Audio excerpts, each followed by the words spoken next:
Bonsoir, merci de nous rejoindre pour cette nouvelle édition. On y va pour les titres. Le trafic par drone est en vogue. Les autorités pénitentiaires font face à des trafiquants ingénieux qui tentent de faire passer drogue, cigarettes et portables. Un drone peut porter une charge d'1 kilo selon la qualité de l'engin. Les drones ont été utilisés 2 fois en une semaine pour tenter de faire entrer des cigarettes et de la drogue à la prison de Beaubassin. C'est l'enquête de cette édition.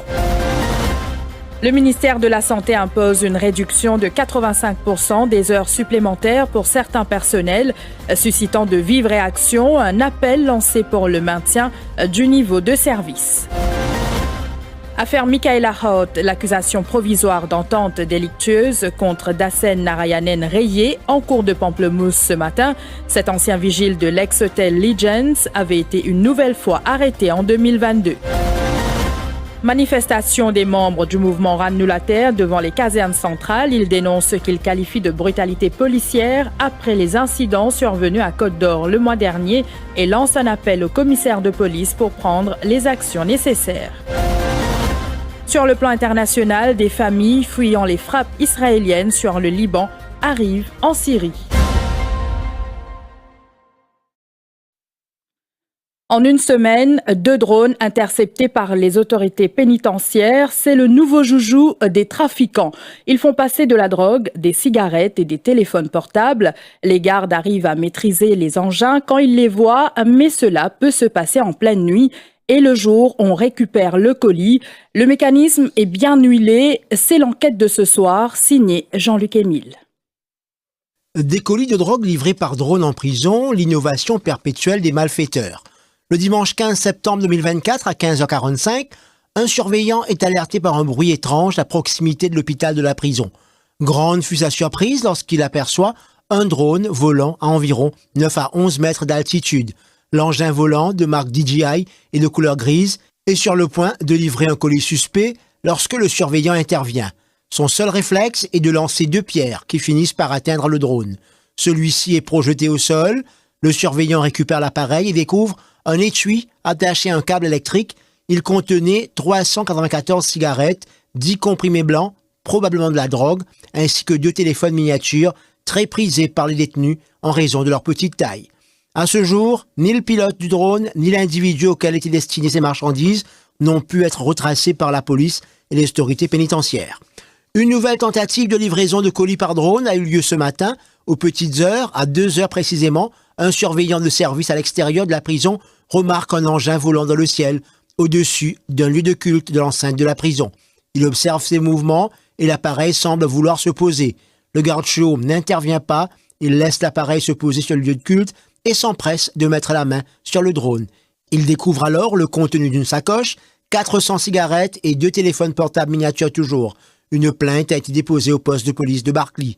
La technologie au service des malfrats, ces engins se sont démocratisés et s'achètent à bas prix sur les sites de vente en ligne. Les trafiquants investissent gros pour faire passer leurs colis. Avec les contrôles à travers le body scanner en prison, le drone demeure une manière moins risquée pour faire entrer des objets.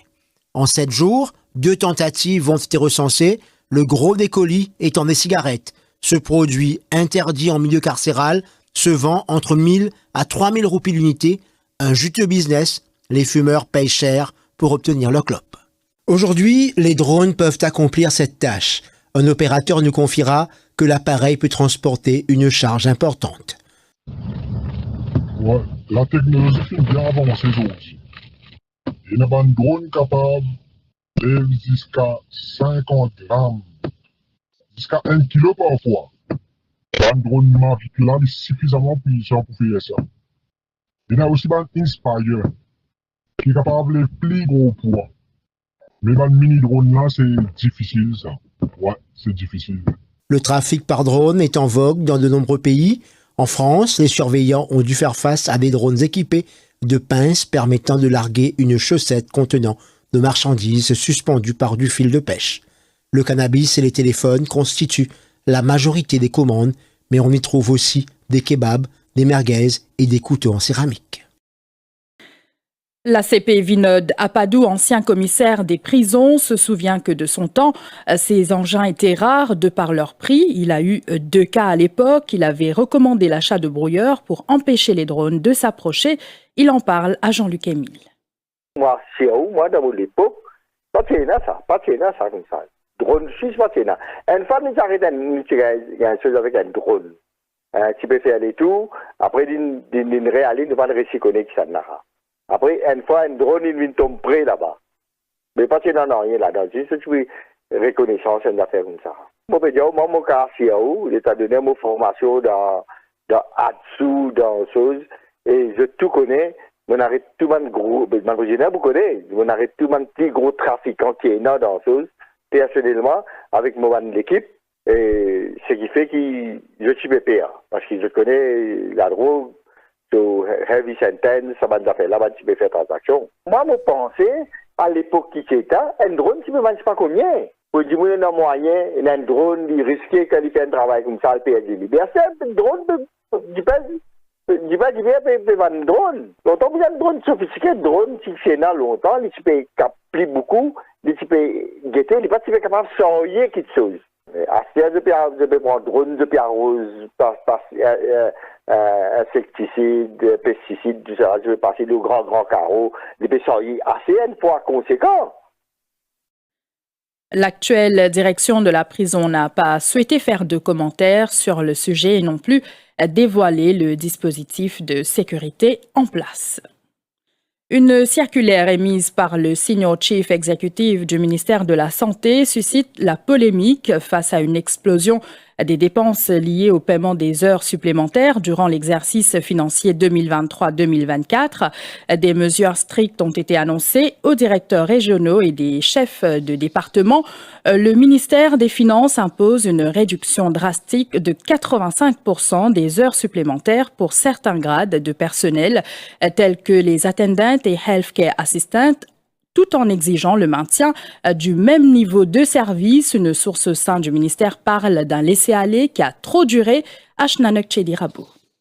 Les dépenses liées aux heures supplémentaires ont augmenté de façon drastique. On parle d'un paiement de 675 millions de roupies pour les heures supplémentaires en 2023, avec près de 15 000 employés dans la santé publique. Cette situation n'a que trop duré, surtout que les directeurs régionaux ont été avertis lors de plusieurs réunions afin de renforcer la surveillance. Notre source au niveau du ministère de la Santé affirme que très peu d'efforts ont été faits pour contenir ces dépenses malgré le recrutement du personnel. Un autre problème soulevé dans cette circulaire est le retard considérable dans la soumission des demandes d'approbation des heures supplémentaires, que ce soit pour les besoins réguliers ou ponctuels. Cette lenteur a contribué à l'épuisement rapide des fonds disponibles, affectant ainsi le bon fonctionnement du ministère. Le Senior Chief Executive a précisé que le ministère des Finances a exprimé sa préoccupation et a exigé une réduction de 85% des heures supplémentaires pour certains grades de personnel. Les attendants, healthcare assistants sont affectés aux pharmacies, X-ray, records, clerical, secteur finance ou encore cuisine. Cette réduction devrait être mise en œuvre lors de l'exercice financier 2024-2025 tout en maintenant le même niveau de service. Dans ce cadre, de nouvelles procédures strictes ont été instaurées. Désormais, toutes les demandes d'heures supplémentaires doivent être approuvées à l'avance. De plus, ces demandes ne seront acceptées que dans des situations urgentes ou lorsque les délais imposés ne permettent pas d'éviter le recours aux heures supplémentaires. Cette approche vise à mieux gérer les ressources financières du ministère de la Santé. En attendant, ces nouvelles mesures ont été perçues comme une douche froide pour le personnel qui se dit révolté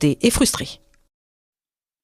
Rêve brisé pour un père de famille. Il voulait se rendre au Canada avec sa famille pour y travailler, mais l'homme de 54 ans s'est fait arnaquer par un faux agent recruteur sur Facebook dont il a fait la connaissance l'an dernier.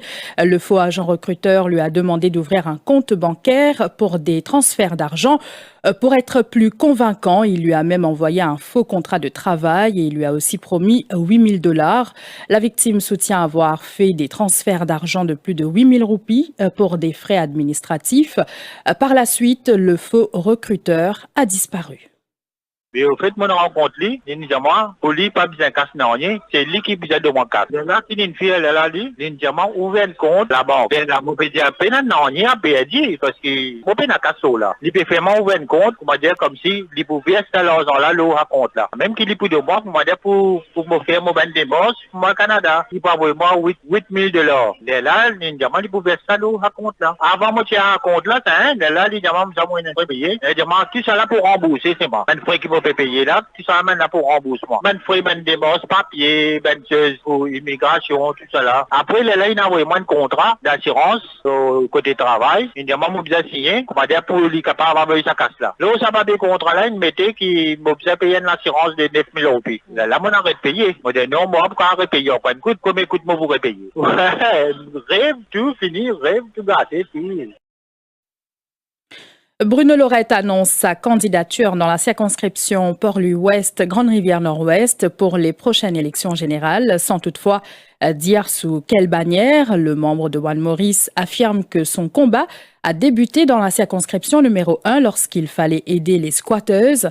Pour rappel, lors de la conférence de presse du Reform Party, Rochi Bada a soutenu qu'il est en pourparlers avec Bruno Lorette. Ce dernier soutient qu'il annoncera sous quel parti il sera candidat en temps et lieu. Aujourd'hui, j'ai eu l'occasion de prendre ma candidature dans le numéro 1. Qui fait le numéro 1? Numéro 1, mon combat contre l'exclusion, tu commences là-bas. Et dans la case, ban Mauricien qui tu peux écraser. Et nous sommes là pour aider les autres.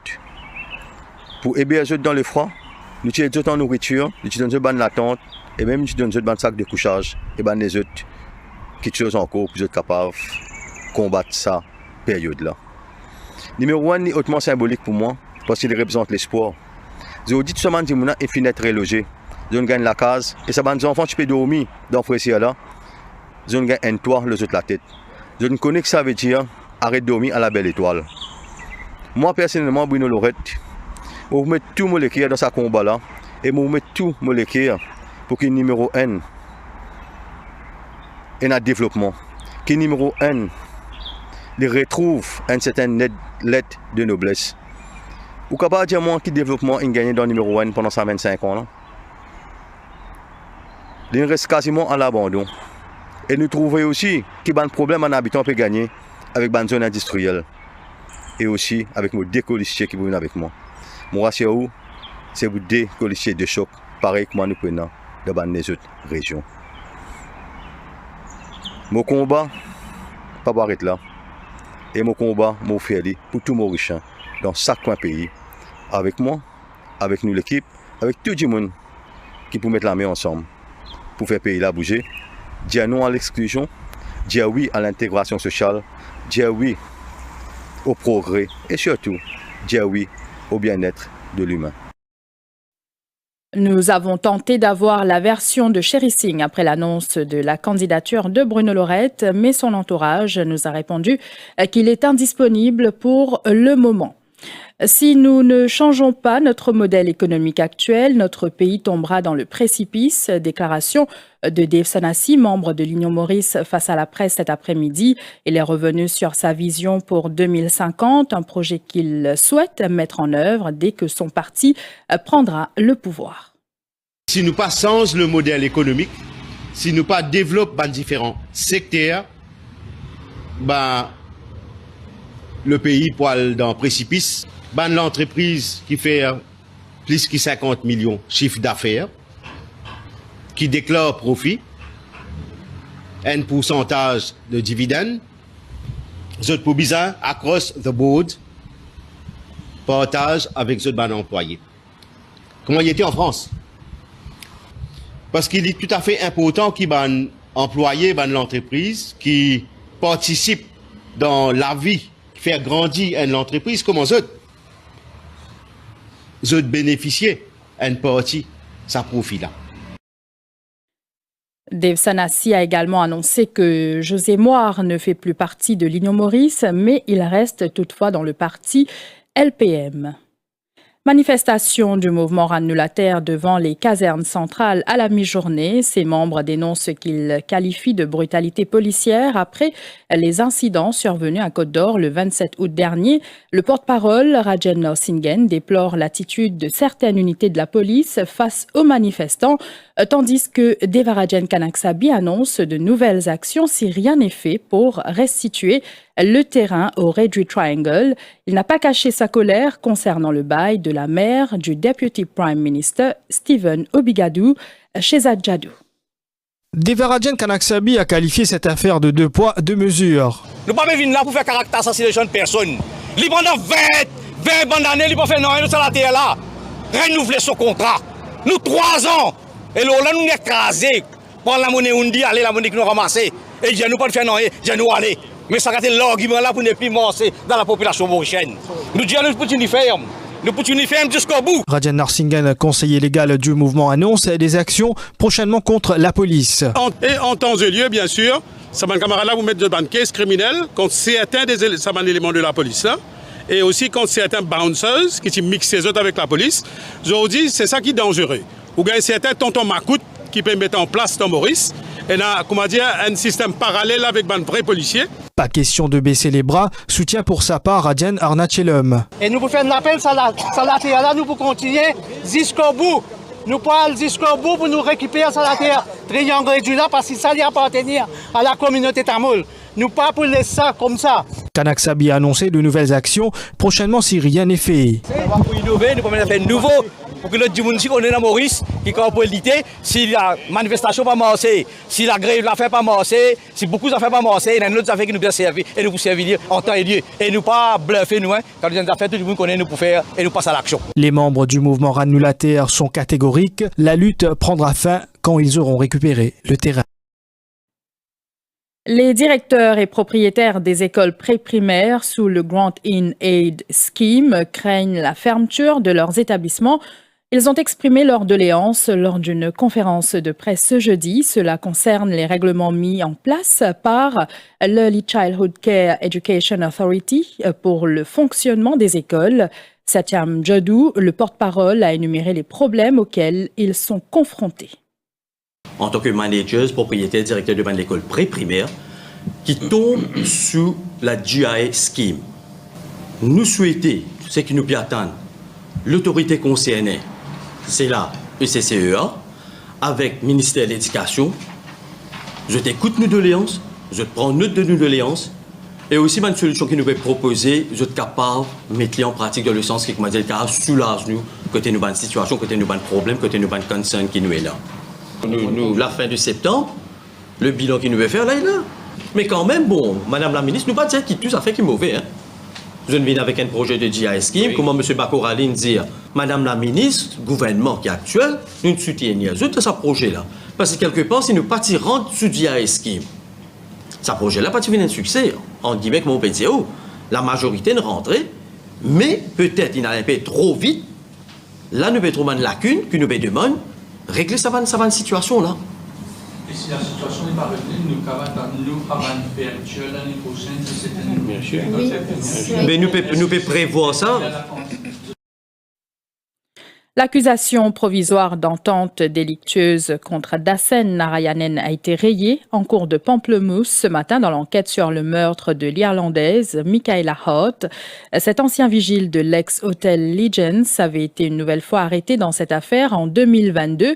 Il était accusé d'avoir comploté avec Sandeep Munia pour voler une carte magnétique d'une chambre d'hôtel.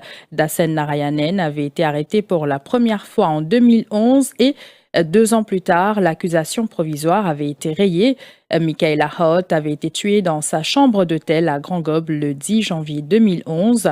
Avinash Tribhuwan et Sandeep Munia avaient été poursuivis devant les assises mais avaient été jugés non coupables.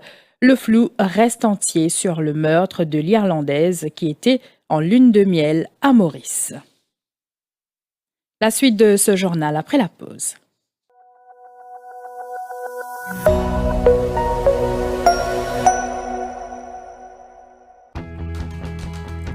Tout au long de notre vie, nous avons vécu des moments inoubliables. Enfants, nous construisions des châteaux de sable, rêvant de créer des mondes enchantés.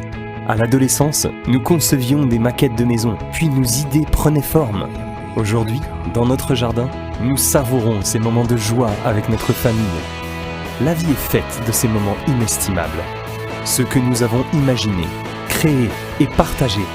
Construisez une sécurité financière solide avec le Prosper Single Premium Investment Plan de Swan et faites que ces moments deviennent possibles. Inestimable. Réalisez vos rêves à chaque étape de votre vie.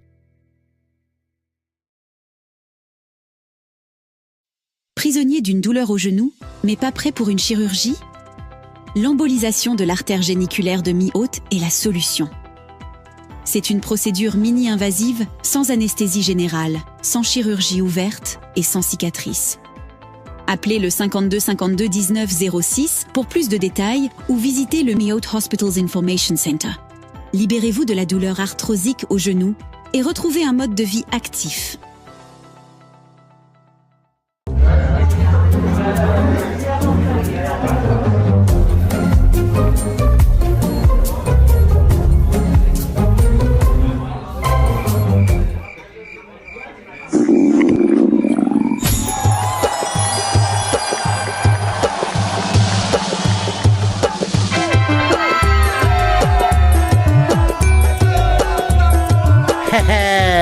Tidir pas tidir, sourire pas sourire. Aster, ou capable de pour vendredi et mardi, un deuxième tirage payé peine que 5. Des tirages de nous 2 fois plus sens pour un big win. 2 fois plus facile pour jouer, 2 fois plus facile pour gagner. Qui vous dit Aster ou refaire avec l'autre vert.